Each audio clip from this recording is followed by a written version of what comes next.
고난 중에도 달려가게 만드는 감사라는 제목으로 하나님 말씀 증거하겠습니다. 신앙인의 삶의 주제는 하나님입니다. 어떤 일을 경험해도, 무슨 일을 만나도 하나님과 연결 짓는 겁니다. 어떤 일을 경험해도 하나님을 생각하는 것입니다. 외부로부터 이루어진 게 아니라는 것입니다. 하나님이 허락하셨고 하나님이 지켜보고 계시고 또 하나님이 또한 일으키신 일도 있다는 겁니다. 중요한 건 뭐든지 선하게 만드신다는 거예요. 요셉과 같이 형제들의 해함이 하나님의 선하심으로 바뀌어 간다는 거, 이걸 믿는 거예요. 끝이 좋다는 걸 믿는 거. 그래서 우리는 감사합니다. 오래전에 출간된 감사의 힘이라는 책이 있습니다. 데보라 노빌이라는 여자분이 쓴 베스트셀러인데, 감사가 가져온 기적 같은 이야기들이 많이 등장합니다. 이분이 이제 피츠버그 공항에서 뉴욕 가는 비행기를, 뉴욕으로 비행기를 기다리고 있었습니다. 줄 섰는데 방송이 나오는 거예요. 방송 내용입니다. 뉴욕행 비행기가 갑자기 취소되었습니다. 당황스럽죠. 승객들이 막 따지기 시작합니다. 환불이 쇄도하고 안 좋은 상황이 벌어지는 거예요. 이 데보라 노빌도요, 틈 사이에서 막 떠밀려 가는 거예요. 이제 승객들과 함께 막 따지러 가고 막 이런 따지러 가는 줄들이 있잖아요. 근데 누군가의 가방이 이 데보라 노빌의 팔을 친 거예요. 가방이 좀 쇳덩이 같이 좀 단단했나 봐요.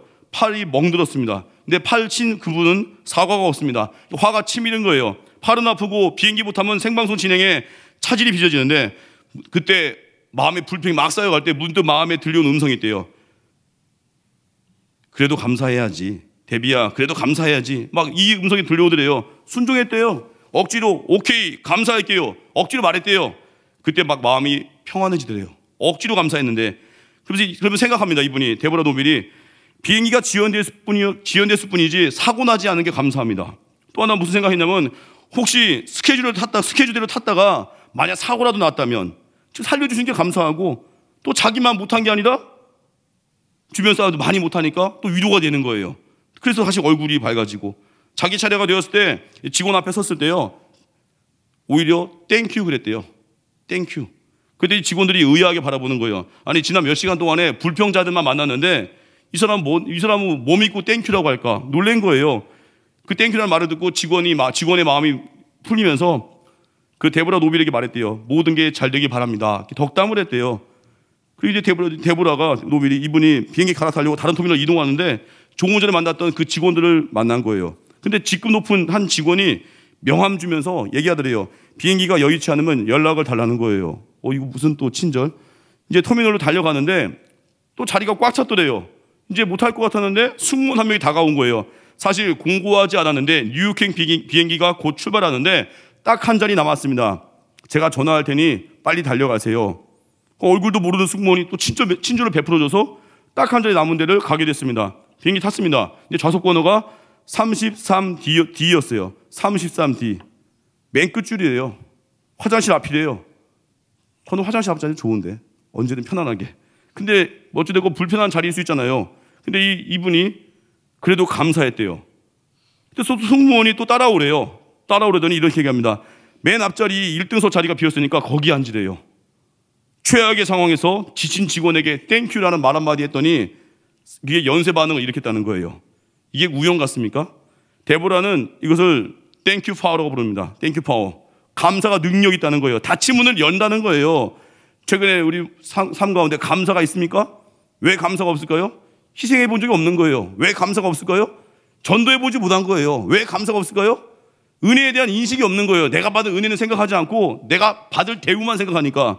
감사는 빌립보 감옥에 바울의 결박을 풀어버렸습니다. 감사하면 결박이 풀립니다. 기적의 아침을 맞이하고요, 아무리 힘들어도 감사 선포하십시오. 특히 내일부터 5월달 시작인데 가정의 날이죠. 얼마나 많이 감사할 분이 많습니까? 스승에 대한 감사, 부모님에 대한 감사, 동역자에 대한 감사. 5월 한 달 동안에 여러분들 평생의 삶 가운데 추수감사 주일 때만, 그때만 몰아서 하지 말고 우리 삶 가운데 일상의 감사가 회복될 때 능력이 임할 것입니다. 여러 가지 고난으로 삶이 멈춘 인생이 있을 수 있습니다. 일구로 인해서 우리 교회에서도 보면 오랫동안 비대면 예배 드렸고, 그 아픔이잖아요. 멈췄던 상황들 뚫고 가야죠. 뭘로 뚫고 가요? 감사의 능력. 뭘로 뚫고 가요? 기도의 능력, 하나님의 임재.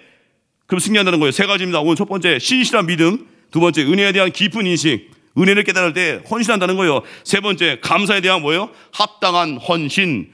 차례대로 증거하겠습니다. 첫 번째가 신실한 믿음이에요. 달려가기 위해서 고난을 통과하고 달려가는 믿음이 필요한 첫 번째, 신실한 믿음. 현실 너머에서 일하시는 하나님 바라보는 거예요. 10절 보니까 내가 크게 고통을 당하였다고 말할 때에도 나는 믿었도다. 믿었다는 말이 원문 보면요, 계속 믿었다예요. I've kept on believing God. I kept on believing God. 내 인생 전체가 다 부서졌음에도 불구하고요, 여전히 나는 믿었도다. 유대인들의 전통에 의하면 히스기야, 이 시편 본문은요, 히스기야 왕이 기록하지 않았을까라고 제시합니다. 그 근거가 이사야서 37장 38절인데 히스기야가 겪었던 두 가지 위기가 나옵니다. 국가적인 위기, 내셔널 크라이시스, 개인적인 위기, 퍼스널 크라이시스. 국가적 위기가 뭐냐면 아수르 왕 사네립이 18만 5천의 대군을 끌고 예루살렘 포위했죠. 그때 히스기야는 속수무책입니다. 아이를 낳으려 하나 생산할 힘이 없다는 그 절망적인 상황이고, 두 번째 개인적인 위기죠. 그의 삶에 찾아온 죽음의 질병 문제. 정확하지 않지만 히스기야가 걸렸던 병이요, 악성 종양이었을 가능성이 많다고 합니다. 이 같은 죽음 앞에, 죽음의 질병 앞에 히스기야가 통곡하며 우는 장면 나옵니다. 이 본문 내용과 여러 면에서 오버랩되죠. 사네립의 18만 5천 대군이 하룻밤 사이에 또 전멸했습니다. 히스기야의 삶을 공격받는 질병은 떠나가게 됐습니다. 15년 더 살게 됐죠. 이게 왜 가능했어요? 히스기야에게 정말 간절한 기도, 하나님 앞에 서는 것. 이사야 37장 17절 이하를 보면 죽음의 질병 안고 기도할 때 내용입니다. 17절인데 보옵소서 내게 큰 고통을 더하신 것은 내게 평안을 주려 하십니다. 주께서 내 영혼을 사랑하사 멸망의 구덩이에서 건지셨고 내 모든 죄를 주의 등 뒤에 던지셨나이다. 또 20절 보니까 여호와께서 나를 구원하시니 우리가 종신토록 여호와의 전에서 수금으로 나의 노래를 노래하리로다. 히스기야가 믿었던 믿음의 구체적인 내용들이 쭉 나오죠. 선하신 하나님을 믿었습니다. 비록 질병 찾아왔지만 이게 나를 해치기 위한 것이 아님을 믿고 있습니다. 두 번째 뭐예요? 하나님의 능력을 믿었습니다. 아무것도 보이지 않지만 아예 믿고 선포한 거예요. 하나님 나를 건지셨고 죄악을 던져버렸고. 이건 막연한 바람이 아니라 이건 금전의 사고방식도 아닙니다. 이건 믿음의 선언이에요. 세 번째가 최상의 결과를 믿었습니다. 모든 것이 합력하여 선을 이룬다는 것. 이걸 믿으니까 20절의 고백이죠. 종신토록 여호와의 전에서 수금으로 나의 노래를 노래하리로다. 현실만 보면 낙심할 것 같고 절망하지만 그 너머에 일하시는 하나님 바라보니까 하나님 능력과 선함을 신뢰하니까 감사가 나온다는 거예요.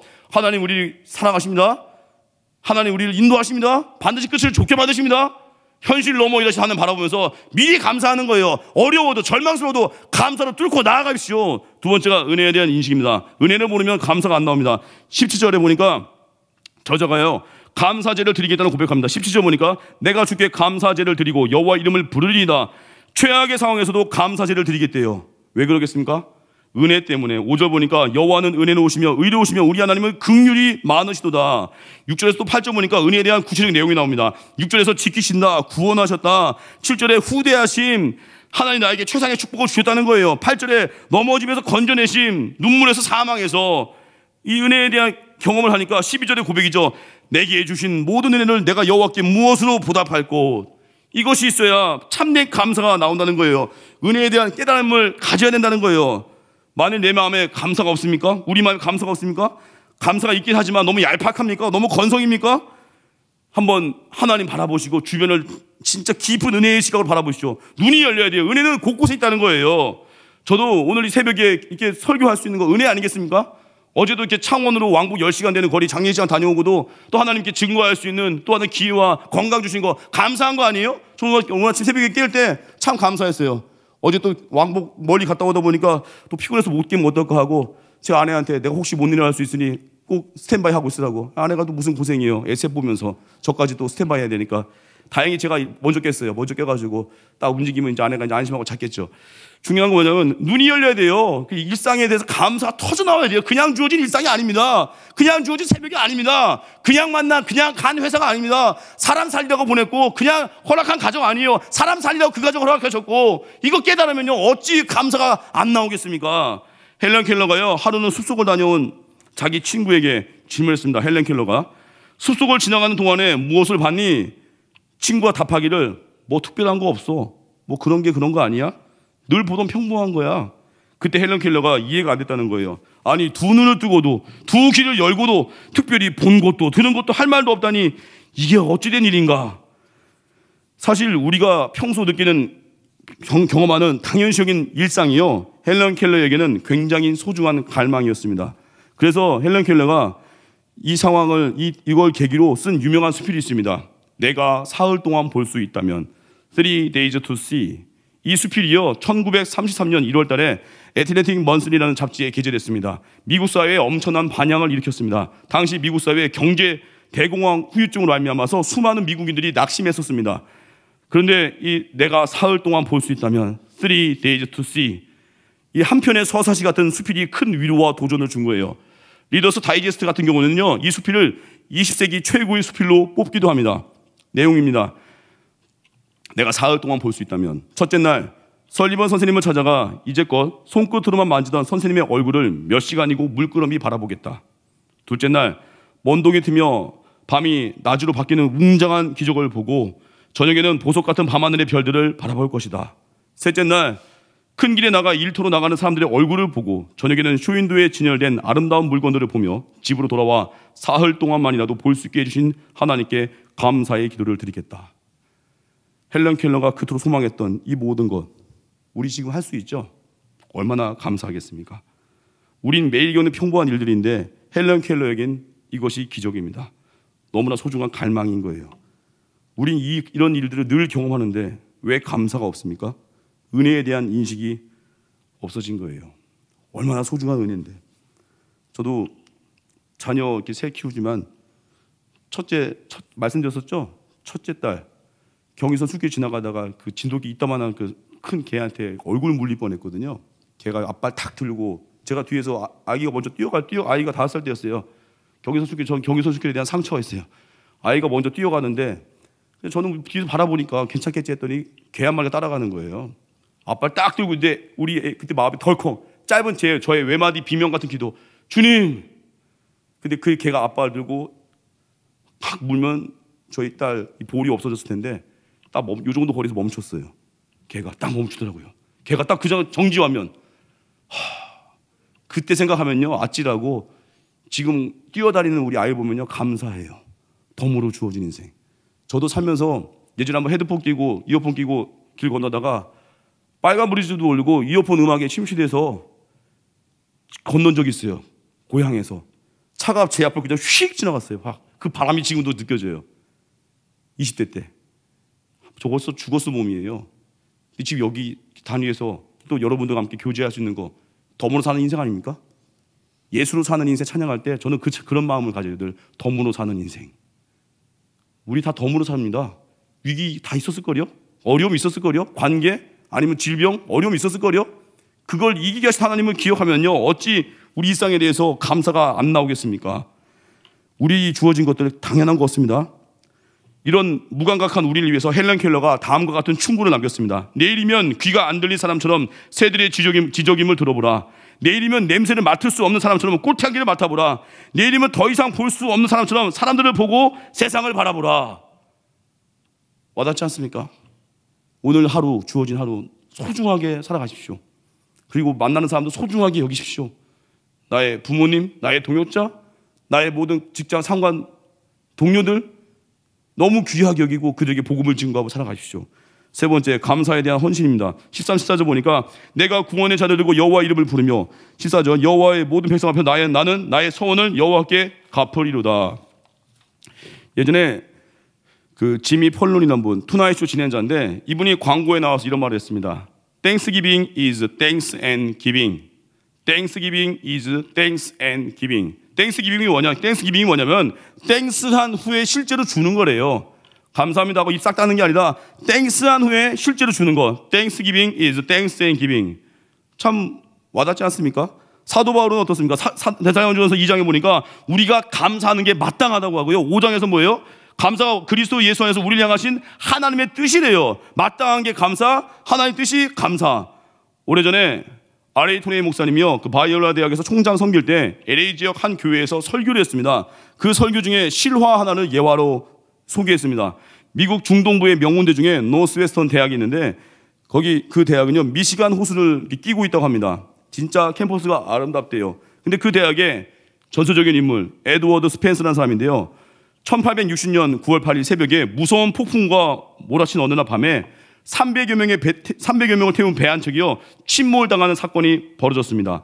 그때 기숙사에서 잠을 자던 에드워드 스펜스가요 이런 위기를 알고 밖으로 나간 거예요. 로프를 자기 허리에 메고 물속으로 뛰어들어갔습니다. 물에 빠진 사람을 막 구출하기 시작했습니다. 사실 이 에드워드 스펜스가요 학교를 대표하는 수영 선수였대요. 그러니까 사람을 구출하려고 800m 되는 거리를 16번이나 왕래하면서 17명을 건졌습니다. 16번 왕래하면서 17명의 생명을 구출한 거예요. 대단하죠. 근데 본인은 자기 몸을 안 dob은 거예요. 발에 쥐가 나도 살려야 돼. 기진맥진해서 그 자리에서 이제 건지고 나서 쓰러진 거예요. 나중에 병원에 입원하고 나서 퇴원했는데 후유증 때문에 이분은 남은 평생을 불구자로 살았답니다. 휠체어에 타는 신세가 된 거예요. 토레이 목사님이 이 실화를 소개한 다음에 강단에서 내려왔는데 놀랍게도 집회 그 자리에 이제 80살이 다 된 에드워드 스펜스가 휠체어 타고 있었던 거예요. 토레이 목사님 물었습니다. 오랜 세월이 지났는데 그날 밤 생각할 때마다 당신에게 가장 기억에 남는 것은 무엇입니까? 이러면 우리 같으면 그럴 수 있죠. 자기가 17명을 구출했습니다.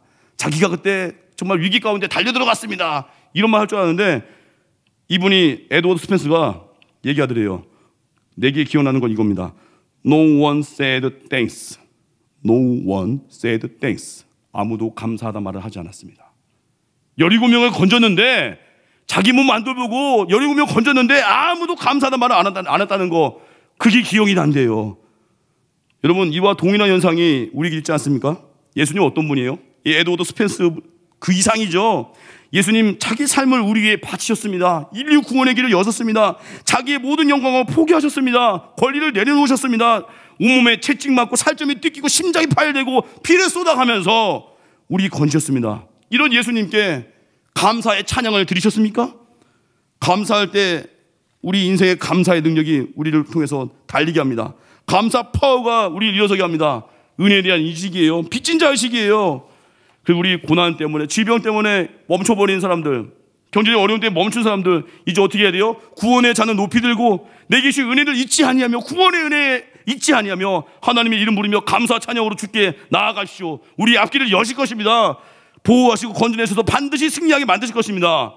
그럼 이제 다음 내일부터 5월 가정의 달인데, 어제 설교 준비하다가 가정의 달을 묵상해봤어요. 가정의 달, 뭘 회복해야 되죠?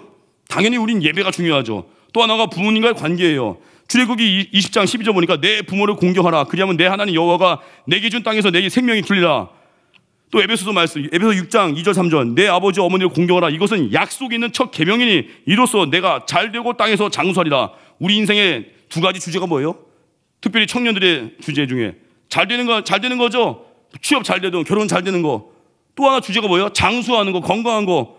근데 언제 가능해요? 내 아버지 어머니를 공경하라. 3절 보니까 이로써 네가 잘 되고 내가 잘 되고 땅에서 장수하리라. 이거 어마어마한 하나님 말씀이에요. 삶의 원리가 압축된 거예요. 공경하래요. 하나님 공경하고, 하나님 공경하는 말은 부모님 공경하고. 어떤 가정주부가요, 자기 아들이 학교에서 왕따 당한다는 사실을 알게 됐어요. 가슴이 아프죠. 아이는 엄마에게 알리지 않았답니다. 혼자 힘들어한 거예요. 엄마가 도와주려고 물었어요. 왕따 당했니? 힘들었니? 누가 그랬니? 그랬더니 그 아이는 오히려 화를 내는 거예요. 그런 거 알아서 뭐예요? 엄마 묻지 마세요. 고민하던 엄마가 이제 상담사 찾아갔습니다. 상담원이 묻습니다. 정말 이 문제를 해결하고 싶습니까? 물론이죠. 상담원이 말합니다. 아이의 사건은 그냥 결과일 뿐입니다. 보이지 않는 확실한 원인이 있습니다. 당신이, 아이 엄마 얘기하는 거, 당신이 누군가를 왕따시키고 있습니다. 남편과 관계는 어떻습니까? 남편을 존경하십니까? 남편과 관계가 껄끄럽지 않습니까? 이 여자는 갑자기 화가 난 거예요. 무슨 소리야? 애 왕따 문제 가지고 왔는데 왜 날 물어? 막 화가 나더래요, 마음속에서. 근데 양심에 찔리더래요. 그 말이 또 상담원 말이 틀린 말이 아니니까. 그래서 말합니다. 사실은 제가 약간 남편을 무시했습니다. 남편이 배운 것도 없고 자식에 대해서 상의를 하려고 해도 들은 척도 안 하고 남편에 대해서 마음에 들지 않은 것이 있었습니다. 그 말을 들은 상담원이 말했습니다. 남편이 처음부터 그랬던 것이 아니라면 남편과 사이가 나쁜 근본 원인이 또 따로 있다는 거예요. 그것부터 해결하십시오. 상담원이 그 아이 엄마에게 말합니다. 혹시 친정 아버지를 원망하지 않습니까? 그랬더니 아이 엄마가 놀리는 거예요. 내가 왜 원망해요? 날 기르려고 얼마나 고생했는데요. 근데 한편으로 또 찔린 거예요. 자기 마음에 친정 아버지에 대한 미움이 있었거든요. 서운한 마음이 있었거든요. 그래서 얘기합니다. 상담원에게. 부모님이니까 감사는 하지만 용서하기 어려운 부분이 있었습니다. 근데 왜 아이의 문제가 나와 남편의 문제, 친정아버지 문제로 확대되어야 합니까? 라고 물었습니다. 그때 상담원이 얘기했습니다. 일단 친정아버지와 진정한 화해를 하십시오. 그래서 아버지와 또 결국 순종해서 아버지 어렵게 대화하면서 아버지의 관계가 풀렸고 아버지를 존경하게 됐대요. 묘한 건 아버지와 대화가 풀리고 나서 남편과 사이가 좋아지더래요. 남편도 공경하게 되고, 남편과 사이가 좋아지고 나서 왕따 문제가 자연히 해결되더래요. 뿌리를 딱 건드렸더니, 볼링의 킹핀을 딱 건드렸더니 그게 누구였어요? 결국은 자기 육신의 아버지에 대한 그 원망과 미움이 남편에게 흘러갔고, 남편에게 흘러갔던 그 미움과 원망이 자녀에게 흘러갔고, 자녀가 결국 그런 인간관계의 뒤틀림이 왕따 문제까지 가버리고 그 뿌리를 딱 건드린 거예요. 이 내용은요, 노구치 요시노리가 쓴 거울의 법칙, 일본에서 베스트셀러가 된 책입니다. 그 책에 나오는 하나의 스토리였습니다. 우리는 부모 공경을 하고 하면 이렇게 반문할 수 있습니다. 아니 지금 애 키우기도 바빠 죽겠는데, 남편과 사이가 복잡해서 힘들어 죽겠는데 무슨 놈의 부모 공경입니까? 라고 우리 항변할 수 있어요. 아닙니다. 부모님과 나와의 관계가, 나와 자녀의 관계, 나와 배우자의 관계의 근본 원인이 될 수 있다는 거 잊지 마십시오. 부모를 공경할 줄 알고 사랑할 줄 알고 부모에서 기도할 수 있으면요, 나머지 관계는 덤으로 되는 거예요. 이게 오늘 성경에서 말하는 메시지 아니겠습니까? 많은 부부들이 자녀 문제, 배우자 문제 그것 자체로만 생각할 때 많습니다. 그래서 문제가 안 풀리는 거예요. 사실 그 전에 원인이 뭐냐면 나와 부모님이에요. 부모님과 관계가 바로 잡힐 때 가정은 질서가 잡힙니다. 가정의 날 맞이해서도 보면 여전히 부모님을 내 기억이 지우고 싶은 상처 입은 자녀분들 있습니까? 찾아가십시오. 낳아주고 길러준 것만으로도 감사한 겁니다. 저는 저희 아버지에 대한 감사가 있거든요. 아버지 고등학교 때 저희 할아버지 돌아가셨습니다. 아버지가 고등학교 때였어요. 전 할아버지 얼굴 본 적이 없습니다. 아버지 전도 대상자예요. 지금 아버지 위해서 제가 26년째 기도하고 있는데 이제 마음 많이 열렸거든요. 근데 아버지가 그랬어요. 저한테 어릴 적부터. 준홍아, 나는 우리 부모님 한 번도 원망한 적 없다. 왜냐면 아버지가 고등학교 때 할아버지 돌아가시니까 경제를 아버지가 짊어져야 됐어요. 아버지 진짜 고등학교도 저기 자전거 타고 다니면서 왕복 2시간 거리, 충북에 있는 청주고등학교 자전거 타고 막 왔다 갔다 하면서 고생했던 이야기 들려주고, 그리고 집안에 친척 중에 빚진 사람들이 많아가지고 아버지가 대학 다니다가, 대학도 나름 좋은 대학이었어요. 거기 중퇴하고 나와가지고 생업의 현장에 뛰어들어가서 다 빚 다 갚아주고, 할아버지가 일찍 돌아가시는 바람에 아버지가 너무 많은 짐을 짊어졌는데 아버지는 저한테 그래요. 준홍아, 나 한 번도 원망한 적이 없다. 아버지, 어머니가 나를 어린 시절 그렇게 길러준 거 안으로도 날 이 세상에 나온 게 한 것만 난 감사하다. 저는 아버지 그 고백이 초등학교 때부터 들었거든요. 난 원망하지 않는다. 저는 아버지 회사에서도 이렇게 중간 관리자로서 50년째 충성하고 계시고, 또 사람들에게 인정도 많이 받았어요. 저는 이제는 그 표면만 보는 게 아니라 그 뿌리가 뭘까? 아버지는 부모님을 진심으로 공경했습니다. 진심으로 사랑했습니다. 원망하지 않았습니다. 그게 저에게도 이렇게 전수가 되더라고요. 저도 아버지가 너무 좋습니다. 어머니가 너무 좋습니다. 그리고 기도할 겁니다. 다 구원받고 천국 가기를. 우리 신앙생활 그 뿌리를 아십시오. 우리 인간은 교만이 있거든요. 교만 때문에 하나님을 떠납니다. 이 교만과 거역을 치료하는 방법이 뭐냐면 복종입니다. 복종을 통해서 인간이 교만이 깨지고 회복되는데, 이걸 어떻게 가르칠 수 있느냐는 거예요. 이 복종 배울 수 있는 가장 쉬운 방법은 뭐냐면 그게 부모 공경이에요. 부모는 눈에 보이죠? 추상적이지 않죠? 구체적으로 보이는 분이에요. 우리에게 제일 잘해주는 분이에요. 그런 분에게 잘 못하는데, 잘하지도 못하는데 어떻게 하나님을 잘 섬기겠습니까? 그런 부모를 공경하지 못하는데 어찌 내가 하나님을 사랑한다고 말할 수 있겠습니까? 세상에서 나에게 제일 잘해주는 분에게 사랑한다고 고백하십시오. 공경한다고 고백하십시오. 우리 인생에 잘되고 장수하는 복이 임할 것입니다. 모든 꼬인 문제들이 풀릴 것입니다. 그리고 결혼해서 가정 이룬 자녀들이 있습니까? 여러분, 그때는 부모가 명령하면 안 돼요. 왜요? 독립된 성인이니까. 이때는 자녀는 공경하는 거예요. 부모는 간섭하지 않는 거예요. 문제가 뭐냐면은 결혼하고 나서도 순종해야 되는 줄 알고 그것 때문에 고통받는 가정들이 많습니다. 개념을 정확히 몰라서 그래요. 현명한 부모는요, 자녀가 결혼하면 놓아주는 겁니다. 이게 바른 질서라는 거예요. 근데 어리석은 부모는 결혼한 자녀들, 어른들을 애처럼 취급하는가 문제가 된다는 거예요. 순종 통해서 효도하다가 이제는 공경 통해서 효도하는 것으로 바뀌어 가는 겁니다. 성인이 됐을 때. 이 변화를 용납 못하니까 이 세대 간의 갈등이 끝이 없는 거예요. 부모님도 오해 마시죠. 자녀가 성인 되면 내가 그 자녀들에게 명령하는 관계는 이미 끝난 겁니다. 자녀는 부모를 또한 공경해야 하지만 부모님 때문에 결혼 생활이 파괴되면 안 되는 거예요. 어떤 분이 이런 질문을 했습니다. 자기 친정 어머니가 자기 집 옆으로 이사를 왔대요. 뭐 감사한 일이죠. 뭐 애도 봐줄 수 있고. 그런데 친정 부모님이 자기 집에 와서 자기의 자녀 양육 방법을 사사건건 비난한다는 거예요. 너는 왜 애들을 그렇게 키우냐? 막 면박을 주더래요. 막 그게 힘들다는 거예요. 계속 내버려 두다 보면 내 마음도 상하고 내 체면도 말이 아니라는 거예요. 어떻게 하면 좋냐고 상담을 요청했습니다. 그때 얘기했어요. 그냥 두면 안 됩니다. 서로 병드는 것입니다. 더 중요한 것이 있습니다. 성숙해지십시오. 어떤 경우에도 어머니를 사랑하고 존경한다는 것을 말씀드리십시오.